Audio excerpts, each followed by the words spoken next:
This time I'll call the August 3rd, 2017 meeting to order for the Dixon County Commission. Would you please stand and join in the flag salute? I pledge allegiance to the flag of the United States of America and to the republic for which it stands, one nation, under God, indivisible, with liberty and justice for all.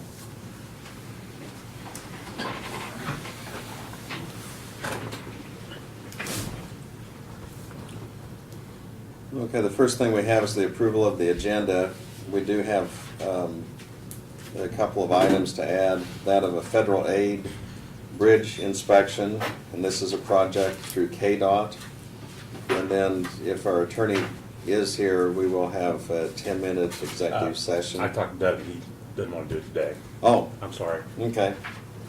So we're gonna, so that part isn't on there, so there's no executive session today. They'll be at a later date. Okay, so I'd move that we approve that amended agenda. Second.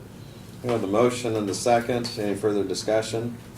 All in favor say aye. Aye. Aye. Opposed? Motion carries. The consent agenda includes the minutes from July 27th work session and the regular meeting. It also includes wire payments to KDHE of $142,625.82. Wire payments for utilities of $10,746.72. On the ballot, we have a fund expenditure of $7,057.18 on postage mail. I move that we approve the consent agenda. Second. Okay, we have the motion and the second for approval of the consent agenda. Any further discussion? All in favor say aye. Aye. Opposed? Motion carries. Since we do have a public hearing, I think we'll skip over commissioner reports and comments, and we'll come back to that. But at this time, we'll go ahead and have our first public hearing. This is in regards to vacate an alley in Talmadge. And so, Brad, before I open the public hearing, do you want to just give a background comment on what this involves? Yes, you received a petition from Seth Anger and his wife that own property in the southeast corner of Talmadge. There's an alleyway, a public right-of-way between his property and adjacent landowners that has never been developed. And the petition is a request for that to be vacated. From looking at that, it doesn't appear that it's in an area that the potential for development will ever occur. And staff would support that. And Mr. Inger's here to make any comments during the hearing if you'd like. So. Okay, so at this time, I'll go ahead and open the public hearing. Are there any comments about that? And I have to say, I have not heard any objections to the project or the change. Seth, you want to just, you've lived there 10 years and it was never opened up since you've been there? Nobody needs any. I know it, I Yeah. take care of it, never been drove on. And we haven't had any response either way on it. I would also note that over the years, I'm sure probably prior to Seth occupying it, there is a partial building that's been built onto the property. So for all practical purposes, the landowners have owned it and utilized it. Maintained it. And maintained it, so. Okay, are there any other comments before I close the public hearing? Okay, the public hearing is now closed. So we can consider the resolution.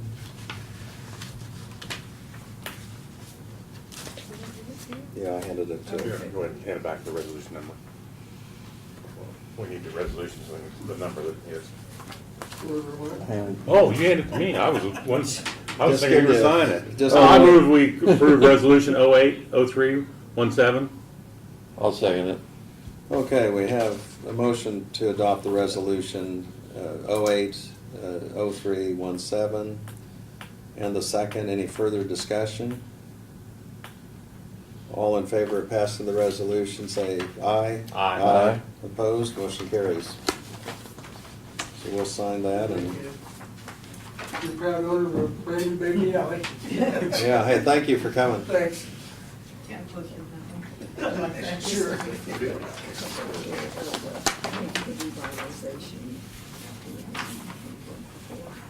Okay. The next item we have is also a public hearing, and this will be on the neighborhood revitalization project. And so, Brad, would you give a little background before we open up the public hearing? Yes, this request comes to you from the city of Abilene. It's my understanding that they have a developer to develop the Garfield School. Garfield School currently is on the north border of the current neighborhood revitalization program boundaries.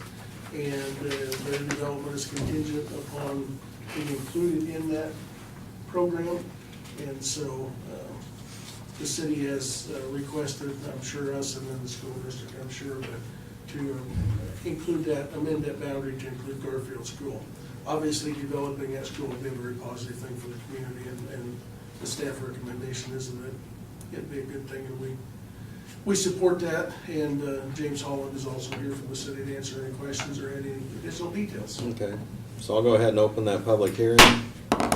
Are there any comments, additional comments that would be made on this project?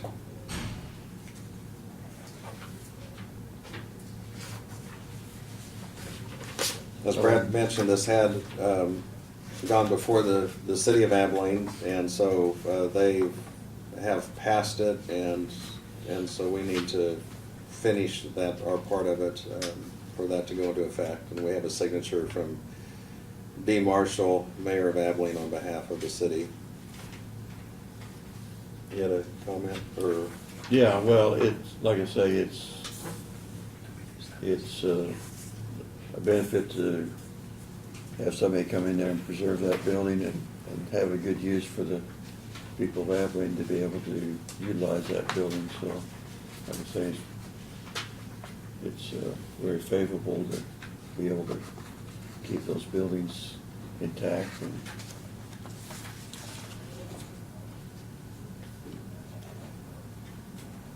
Okay, I have the resolution. Well, I'll go ahead and close the public hearing unless there's any other comments. The public hearing is now closed, so now we can address passing the resolution. I'll go ahead and make the motion because we're using the resolution number that what the city had attached to it already. So this will be resolution number 072-417-1, and this is a resolution approving the amendments to the City of Abilene Neighborhood Revitalization Tax Rebate Program. And so we're being authorized to enter into this interlocal government agreement. I'll second it. Okay, so we have the motion, we have the second. Any further discussion or questions? All in favor say aye. Aye. Aye. Opposed? Motion carries. And there's place for me to sign on behalf of the commission, and then also, if you want to wait, James, Barb can sign it now, and you can take this with you. Now, do we have one copy is ours, and then the other's theirs, or you'll get us a I think they copy? both have to go back with James so they can be approved by the attorney Yeah, general's it's office. a triplicate, so, And so I think I want to Once sign. they get the schools, and then we'll go back to Topeka to be approved probably. And then we'll get a copy back eventually, so.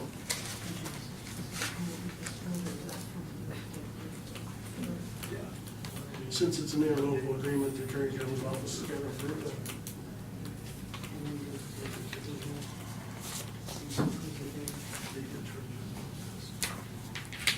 And maybe Oh, yeah, that's you the have last to sign one. it. That's good. I'll let it be signed.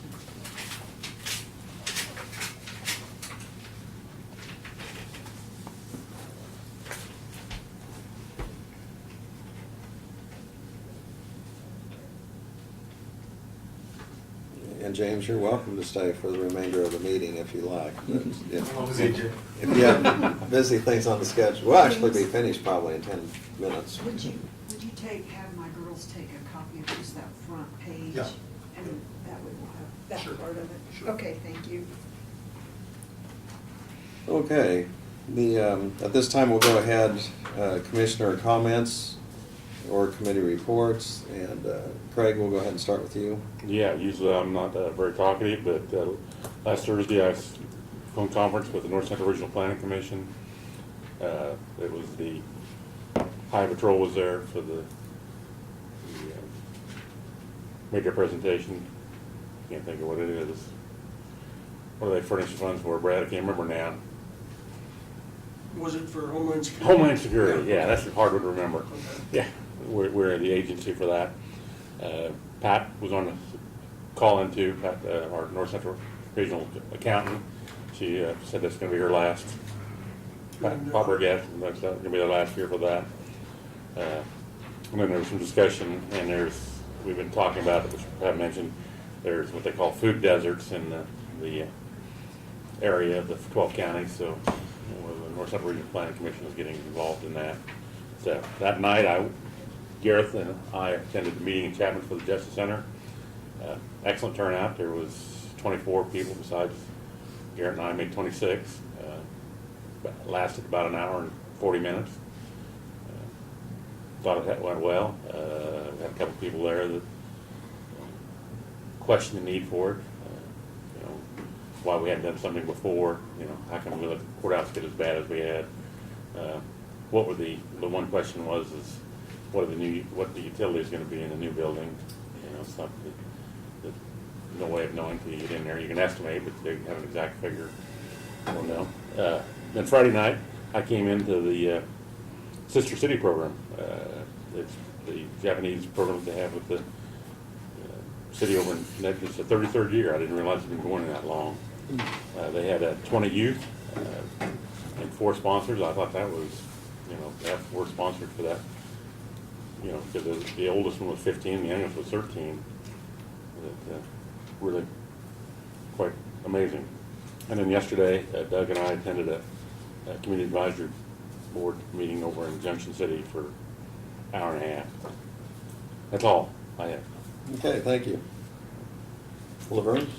Yes, I might mention that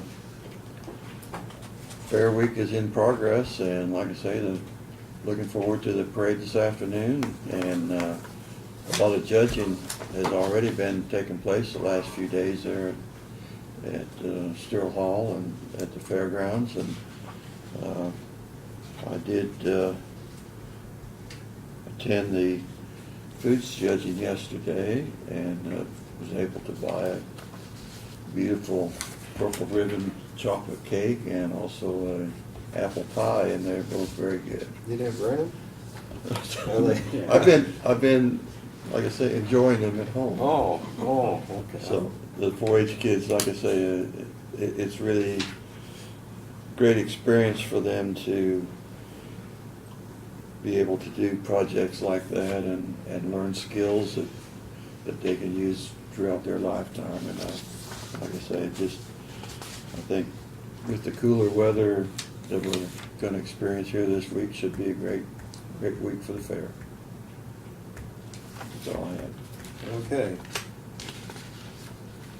Couple things I'll just kind of mention that, not directly related to myself, but just informational wise, the mail ballots are going to be sent out today, and that's correct. They're to the post office, so people should be receiving those. And I think there's a good article covering that in the newspaper and mentioning, you know, for example, if it's a household with 2 people, not to put the same ballot, both ballots in the same envelope, because that'll disqualify both, and, you know, just some guidelines. But if there's any questions, just call here at the clerk's office, and Barb or one of the ladies there in the office can answer the questions. We also have a canvass that's going to take place on the last election for August 7th, and I think the only one that we're canvassing would be for the Harrington City Commission. And that's open to the public. That's going to be 9 o'clock this next Monday, August 7th. As you mentioned, the fair, we've also received notice of save the date for the Eisenhower banquet that's coming up. And then also there's a Victory Week for Fort Riley. The event's August 22nd through 25th, and I plan to attend a few of those events. One of them is a banquet, so I plan to attend that. That's going to be August 24th. So that's all I have. Any other Committee reports. Okay, the other thing would be is if there's anyone in the public that would want to address the commission or have a question on any item that's not on the agenda, now would be the time to do so, and you can just go up to the podium and give your name and address and what your concern is, or question, or comment. Since we have none of those, we'll go ahead and move on to the reports of county officers, and so Brad, if you'd give us your report, please. Okay. This week, we updated our email services for county and email service or employees. We were notified a few weeks ago that our vendor that provides our email services was no longer going to provide that service to any municipality. So Sherry's been working diligently to find a new vendor, and we've done that. She had to go around and actually program or assist programming with over 100 employees' emails. But we're getting those up and going. I think they're all up and running now with a few fine tunes that need to be done, but that was pretty paramount. You don't realize how much you use that service until you don't have it. So, but that will come at an extra cost. The new vendor it's going to cost about $10,000 to $12,000, I believe, a year in additional to what we were paying before. Which from what I'm told, is one of the reasons the other vendor quit providing that service, is that was just too expensive and they couldn't do it. So, at any rate, we've got that going. So, the Road and Bridge Department is in the process. They finished up the overlay work. They did do chip seal north of Solomon yesterday, and they were scheduled to do the section between Highway 18 and 3400 Avenue on Hawk Road today. However, we had a little rain shower up there last night, and they kind of wet things down, so they elected to wait until Monday to do that section. They'll also, when they're completed with that, come back down and do West First Street from Van Buren out to Fair Road for Grant Township. And then once they're done there, Martin tells me that, excuse me, the city of Abilene has requested that we do an overlay for them on Washington Street between the railroad tracks and the airport. So he's working with Lon to put a 2-inch asphalt overlay on that section of the road for them before we actually put all the equipment away. And at the same time, of course, they're keeping up with the mowing and are trying to keep up with the mowing. And the other projects are going on. So he is trying to get Old 40 mowed out today and tomorrow. We had hoped to get it done before the fair started, but it just hasn't happened. But we'd like to keep that road, since it's our busiest road, in good shape for fair time. A lot of people will be traveling down that road coming into Abilene. So at any rate, that's some of the stuff that's going on there. If you've been down the hallway, you may have noticed that the elevator here in the courthouse is out of service. It went down, I think, late Monday afternoon. Our service people out of Wichita were here for the majority of the day Tuesday working on it. As you're well aware, it is antique, 61 years old. I hate to keep using that number, but that's the facts. And their parts are no longer available for it. We've known for years that we limp it along day to day. But one of the parts that apparently has problems now is some type of a mode module activator or mechanical device that they don't know what's inside it. It's no longer available. They've taken it back along with the plans and their schematics, and they're trying to duplicate something that would work. I don't have any idea how long it's going to be, but that is a real burden on us not having that, because we have a lot of people that use that elevator to get to the second floor to the basement on a daily basis. So, and of course, like everything, you don't realize how much you need it or use it until you don't have it. So then you hear about it, but we are working on it too. Another one of the examples of why we need to do a little renovation, a little upgrade. So you've got your year-to-date personnel reports. We are down a couple staff members, as you see there. I know the Sheriff's Department was in the process of trying to get new people to fill their deputy slot, and we've been working with us and get filled the 911 dispatcher's position. That's going well, but just a normal month. And then we're working on making plans for retirement of one of our personnel. So won't be till next year, but it's one of the positions we need to plan for and work on. So I think that's all I've got for today. Okay, thank you. Doug, do you have anything for us? No, I don't, not at this time, thank you. Okay. And then we did talk about having an executive session at some point, and that'll probably be sometime at one of the next meetings. So, Probably a week away, yeah. okay, so just, I know you and Brad will have conversation when you want to put it on the agenda, or you can let us know. And I forgot there was a couple of changes we wanted to make to the agreement that hasn't been finalized, and I forgot about so we haven't gotten final. Yeah, we don't have the final Yeah, draft back yet, right. but we should pretty soon. Yeah, I mean, there's just a couple minor changes, but we really shouldn't, can't discuss it until we make sure that's what we want to change it to. Okay. I'll notice in communications, and we actually received this, I mentioned it last week, but the Central Kansas Free Fair, they are having the livestock auction and encourage people to participate and go out there and support the 4-H'ers, and it's a great annual event. And also, we had notice from K-Camp, and it's just if anyone is interested in serving on the Board of Trustees, and I don't know that we have anyone. No, and I provided you that because I think you probably got a letter in your mail. I got it by email, or you'll get one by next week. But Okay. they just want to let you know if you have somebody that's interested in serving, that's the qualifications that they require, and you can nominate them, so. Okay. So, just step up if any of you are interested, so.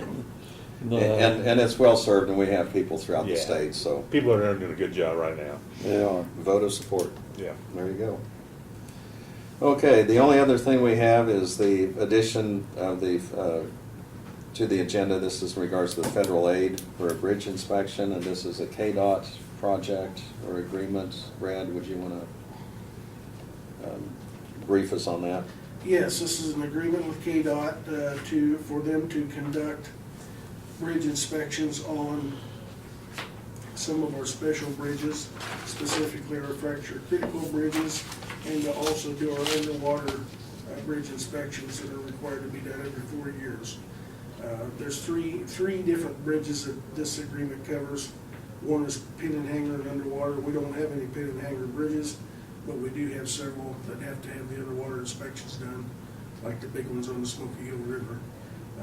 And then we've got the fracture critical bridges. So this is a program that started several years ago. KDOT does the contracting for every county in the state to do these special ones.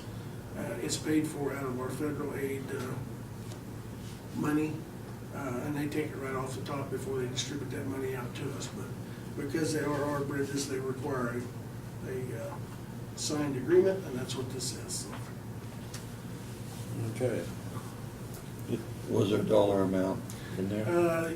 There is no dollar amount in it because they just hire them to come in and do it under a contract, but we end up paying 20% of the fracture critical cost of that. The rest of it's the state pays or out of the federal money. But that 20% comes out of our federal aid money, so it's not money that comes right out of our pocket.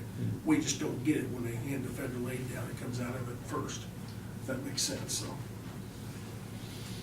Well, like I say, I guess I had some disagreement with them a few years back. They was hiring out-of-state contractors to do that work, and ended up,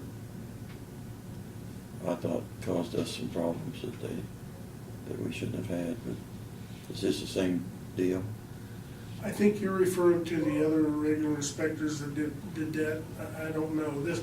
I don't know who the contractors will be here, but I know from talking to John in the past, especially on the underwater inspection portion, there's only certain companies across the nation that do that. I know one of them was out of Florida one time, and one of them was out of Texas. And I think the fracture critical bridge is the one out there that we were able to fix. That's Yeah. not part of that. That's not part of this contract. The fracture critical ones, we have to do them every year. well, yeah, that's a Yeah, different yeah, that's inspection. different, yeah. That's a different And that's what you're inspection. talking, I'm assuming that's what you're talking Yes, about. I believe so. Yeah. Yeah, no, these are done every 4 years, and it's a different inspection that they do, so. Okay. Yeah, the fracture, under our regular inspection program, we inspect our bridges every 2 years, but the fracture critical are annually. We have to do them, and we've got 7 of those, so. 5 now. Is it down to 5? Yeah, we got rid of the Wilson Bridge and That's the true. Ted Ryan Bridge. Yeah. I gotta take this phone call. I'm sorry. This is one of those things we don't have a lot of choice on. KDOT does it for the. Well, I know we don't have any choice on. Yeah. And, you know, I think there's I've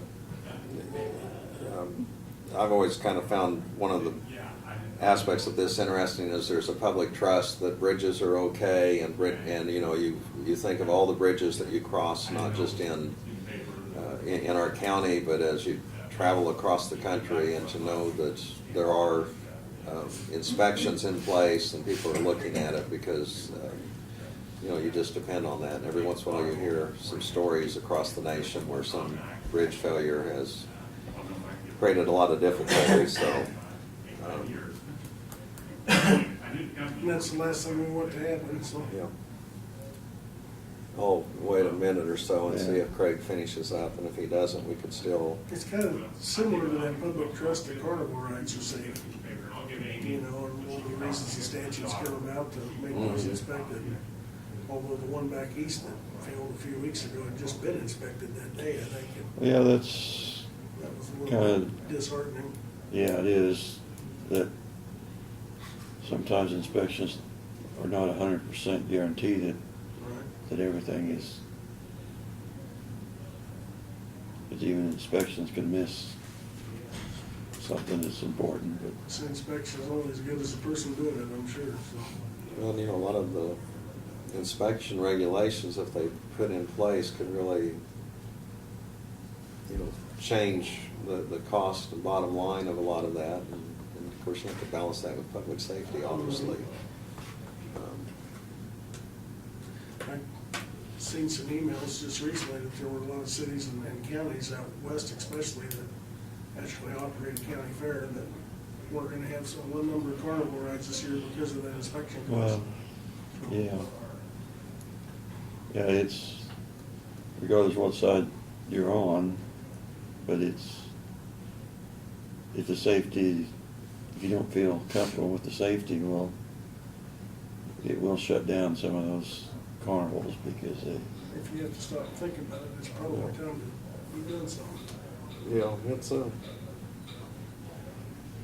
this, it's one of those things you wouldn't want to see any accident or any tragedy, so. but this bridge inspection is nationwide. I mean, it's a problem. Federal has not put as much money into maybe upkeep as we should have on infrastructure, and like I say, it's gonna take a lot more money to fix some of these bridges or replace them now that they're not in good enough condition.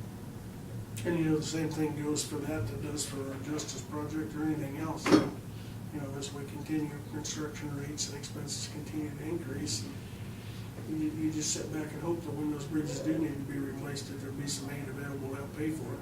Because we certainly couldn't afford it, you know, under our current budget structure to be able to pay for some of those. So we don't know what's gonna happen in the future, but it's kind of a scary proposition to think about.